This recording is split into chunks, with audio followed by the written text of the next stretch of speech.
DC versus RCB ಪಂದ್ಯದ ನಂತರದ ವಿಶ್ಲೇಷಣೆ. Post match analysis. ಏಪ್ರಿಲ್ 10, 2025 ಬೆಂಗಳೂರಿನ ಎಂ.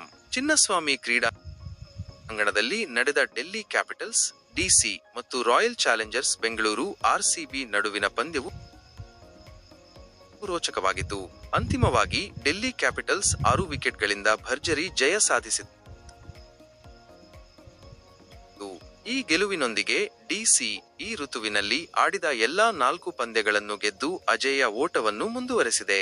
ಮತ್ತೊಂದೆಡೆ ಆರ್ಸಿಬಿ ತವರಿನಲ್ಲಿ ಮತ್ತೊಂದು ಸೋಲನ್ನು ಅನುಭವಿಸಿತು. ಪಂದ್ಯದ ಪ್ರಮುಖ ಅಂಶಗಳು. ಟಾಸ್ ಮತ್ತು ಮೊದಲ ಇನ್ನಿಂಗ್ಸ್. ಟಾಸ್ ಗೆದ್ದ ಡೆಲ್ಲಿ ಕ್ಯಾಪಿಟಲ್ಸ್ ಬೌಲಿಂಗ್ ಆಯ್ಕೆ ಮಾಡಿಕೊಂಡಿತು. ಆರಂಭದಲ್ಲಿ ಆರ್ಸಿಬಿ ಉತ್ತಮ ಆರಂಭ ಪಡೆದರೂ ಮಧ್ಯಮ ಓವರ್ಗಳಲ್ಲಿ ಡಿಸಿ ಬೌಲರ್ಗಳ ಬಿಗಿ ಬೌಲಿಂಗ್ನಿಂದಾಗಿ ವಿಕೆಟ್ಗಳನ್ನು ಕಳೆದುಕೊಂಡಿತು. ಆರಂಭಿಕ ಆಟಗಾರ ಫಿಲ್ ಸಾಲ್ಟ್ ಸ್ಫೋಟಕ ಆರಂಭ ನೀಡಿದರೂ ಕೇವಲ 4 ಓವರ್ಗಳಲ್ಲಿ 61 ರನ್.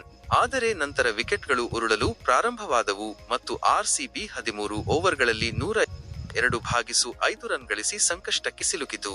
ಕೊನೆಯಲ್ಲಿ ಟಿಮ್ ಡೇವಿಡ್ ಅವರ ಬಿರುಸಿನ ಬ್ಯಾಟಿಂಗ್ 20 ಎಸೆತಗಳಲ್ಲಿ 37 ನಕ್ಷತ್ರ ಚಿಹ್ನೆ ರನ್.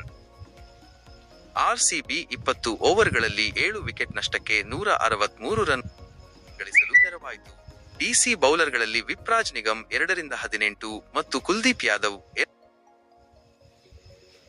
2-17 ಉತ್ತಮ ಪ್ರದರ್ಶನ ನೀಡಿದರು.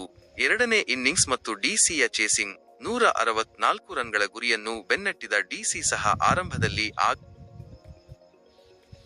ಆಘಾತಗಳನ್ನು ಎದುರಿಸಿತು. ಭುವನೇಶ್ವರ್ ಕುಮಾರ್ ಮತ್ತು ಯಶ್ ದಯಾಳ್ ಅವರ ಉತ್ತಮ ಬೌಲಿಂಗ್ನಿಂದಾಗಿ ಡಿಸಿ ಪವರ್ ಪ್ಲೇ ಮುಕ್ತಾಯಕ್ಕೆ 3 ವಿಕೆಟ್ ಕಳೆದುಕೊಂಡು 39 ರನ್ ಗಳಿಸಿತು. ಆದರೆ ನಂತರ ಕೆಎಲ್ ರಾಹುಲ್ ಮತ್ತು ಟ್ರಿಸ್ಟಾನ್ ಸ್ಟಬ್ಸ್ ಅವರ ಅಮೋಘ ಜೊತೆಯಾಟ ಪಂದ್ಯದ ದಿಕ್ಕನ್ನು ಬದಲಾಯಿಸಿತು. ಈ ಜೋಡಿ ಮುರಿಯದ 111 ರನ್ಗಳ ಜೊತೆಯಾಟವನ್ನು ನೀಡಿ ಡಿಸಿ ಗೆಲುವನ್ನು ಖಚಿತಪಡಿಸಿತು. ಕೆಎಲ್ ರಾಹುಲ್ 53 ಎಸೆತಗಳಲ್ಲಿ ಅಜೇಯ 93 ರನ್ ಗಳಿಸಿ ಪಂದ್ಯಶ್ರೇಷ್ಠರಾದರು. ಅವರ ಇನ್ನಿಂಗ್ಸ್ನಲ್ಲಿ ಹಲವು ಬೌಂಡರಿ ಮತ್ತು ಸಿಕ್ಸರ್ಗಳಿದ್ದವು. ಟ್ರಿಸ್ಟಾನ್ ಸ್ಟಬ್ಸ್ ಸಹ ಉತ್ತಮವಾಗಿ ಆಡಿ 28 ಎಸೆತಗಳಲ್ಲಿ ಅಜೇಯ 42 ರನ್ ಗಳಿಸಿದರು.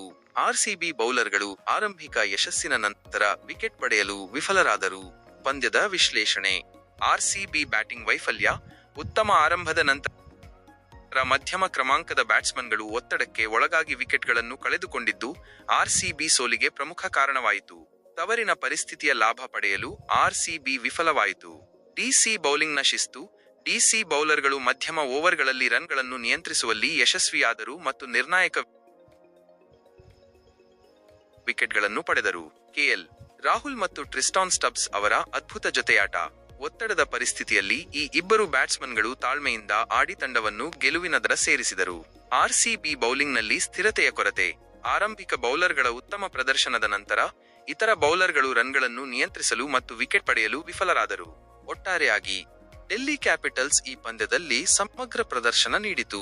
ಬೌಲಿಂಗ್ ಮತ್ತು ಬ್ಯಾಟಿಂಗ್ ಎರಡರಲ್ಲೂ ತಂಡ ಉತ್ತಮವಾಗಿ ಆಡಿತು. ಕೆಎಲ್ ರಾಹುಲ್ ಅವರ ಅದ್ಭುತ ಇನ್ನಿಂಗ್ಸ್ ಗೆಲುವಿಗೆ ಕಾರಣವಾಯಿತು.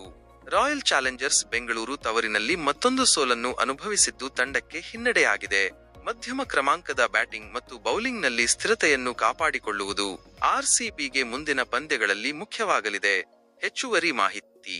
ಐಪಿಎಲ್ 2024ರಲ್ಲಿ ರಾಯಲ್ ಚಾಲೆಂಜರ್ಸ್ ಬೆಂಗಳೂರು ಪ್ಲೇ ಆಫ್ಗೆ ಅರ್ಹತೆ ಪಡೆದಿತ್ತು ಮತ್ತು ಲೀಗ್ ಹಂತದಲ್ಲಿ 4ನೇ ಸ್ಥಾನವನ್ನು ಗಳಿಸಿತ್ತು. 7 ಗೆಲುವು, 7 ಸೋಲು. ಐಪಿಎಲ್ 2024ರಲ್ಲಿ ಡೆಲ್ಲಿ ಕ್ಯಾಪಿಟಲ್ಸ್ ಲೀಗ್ ಹಂತದಲ್ಲಿ 6ನೇ ಸ್ಥಾನವನ್ನು ಗಳಿಸಿತ್ತು. 7 ಗೆಲುವು, 7 ಸೋಲು. ಈ ಪಂದ್ಯವು ಬೆಂಗಳೂರಿನ ಎಂ. ಚಿನ್ನಸ್ವಾಮಿ ಕ್ರೀಡಾಂಗಣದಲ್ಲಿ ನಡೆದಿತ್ತು. ಈ ಕ್ರೀಡಾಂಗಣವು ಬ್ಯಾಟಿಂಗ್ಗೆ ಹೆಚ್ಚು ಸಹಕಾರಿಯಾಗಿದೆ.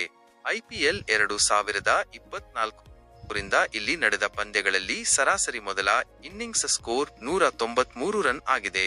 ಮುಂದಿನ ಪಂದ್ಯಗಳಲ್ಲಿ ಉಭಯ ತಂಡಗಳು ಹೇಗೆ ಪ್ರದರ್ಶನ ನೀಡುತ್ತವೆ ಎಂಬುದನ್ನು ಕಾದು ನೋಡಬೇಕಿದೆ.